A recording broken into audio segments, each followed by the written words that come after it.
CNBC and everybody's running around with Pfizer.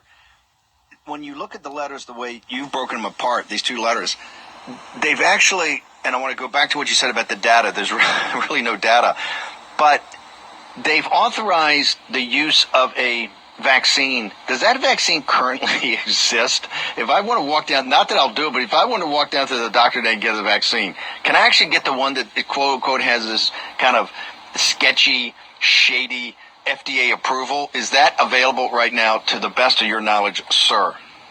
It's absolutely not available. So the little trick that they've done here is they have issued two separate letters for two separate vaccines. The Pfizer vaccine, which is what is currently available, is still under emergency use authorization, and it still has the liability shield. Once again, the mainstream media has lied to you. I'm sorry to say that. I know it's a shock to this readership. But the product that's licensed is the BioNTech product, which is substantially similar, but not necessarily identical. It's called Comirnaty. I think that's how it's pronounced. And it's not yet available. They haven't started manufacturing it or labeling it. And that's the one that the liability waiver will no longer apply to. So the one that's actually licensed is not yet available.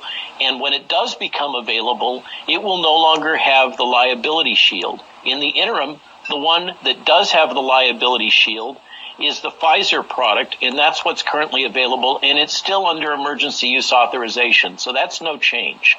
The press has just not done their work and figured out what's actually going on here. Fine, but that's why we have geniuses like you. I just want to make sure something's clear to the audience, and we're trying to be fair to the FDA in this whole process, this CCP virus.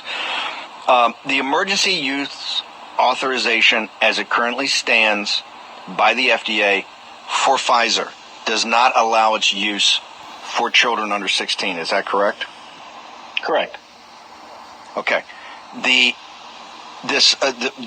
overall blanket approval for the other one, for BioNTech or whatever it's called, the one that's not fully done yet, does that include, as the way you read it, that does not include a full FDA authorization until at least 2023 or 2024 when these other studies are completed, correct? That's the way I read it. That seems to be the way it's written. And by the way, in terms of the timelines, I just wanted to go back to that. There's a statement that the BLA acknowledges, so that's the license for the BioNTech product. Here's the language. The BLA acknowledges long-term myocardial issues with a 5-year follow-up, which is consistent with the lower range of long-term follow-up for gene therapy products. It appears that banging on them that they haven't applied the gene therapy checklist may have succeeded, and they appear to now, without acknowledging it, starting to apply the requirements that are applied for gene therapy products.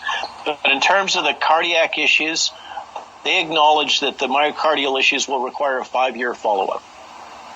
But once this is in place, can the FDA would then have to come back and issue an emergency use authorization for the second one for children, correct? That's clearly not done right now. Is that correct? I would imagine that what they will do is an emergency use authorization for the pediatric population for Pfizer.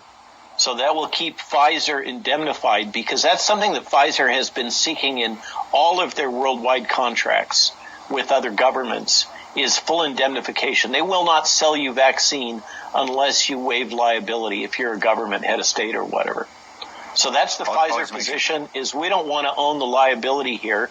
And, that raises the question, what is it they're so scared about? If these are fully safe vaccines, why does Pfizer believe that it has to have liability protection? Okay, this coming Saturday, we're going to have Dr. Peter Navarro. Dr. Peter Navarro has been on a leave. I know you haven't seen him on the War Room lately. He's going to start coming back on the show here the next couple of days. So we'll be explaining a big announcement of Dr. Peter Navarro, and you'll see that in the next couple of days. This Saturday, we're going to do a special. Dr. Malone, Peter Navarro, and others. We're going to really pursue this idea of putting together this independent advisory committee like the FDA has, but did not, in their own letter, they did not take it to the advisory committee because they said, well, we didn't see any problems. So we thought all the data said it was fine to us. We'll have the independent advisory committee, and we'll then set up, through our website and others, that people can make public comment, just like the process should be run. What we want to do is make sure the process is run like the process should be run. Dr. Malone, we got about a minute and a half. Any other closing comments, observations, people think of? We look forward to having you back next couple of days. You've become a real anchor to Windward here to our audience. And any following observations, what people should do? Nice metaphor. I still would love to be able to bend the dialogue towards what Peter and I rolled out in the Washington Times a couple weeks ago. And there was 2 publications out from Cell Press, one from an extremely high-profile immunologist, Michael Diamond, and vaccinologist at Washington University in St. Louis, that basically validate the key points that Peter and I were making, that by forcing everybody to take vaccines, we're setting up a situation in which we will be selecting for a uniform immune response across the entire human population, which is akin to the logic of monocrop agriculture, wherein if you have something that can exploit that now, if the virus evolves to escape that highly tuned immune response, it's just going to rip through all of us. And we're no longer going to have the protection for the elderly and the high risk that the vaccines do afford. So stay tuned, and I look forward to Saturday's session. Oh, Dr. Malone, finally, all this document and all these analyses are available on the Twitter site at RW Malone MD, and they're also available on our website at rwmalonemd.com. Okay, sir. Thank you. We're going to put in the live chat.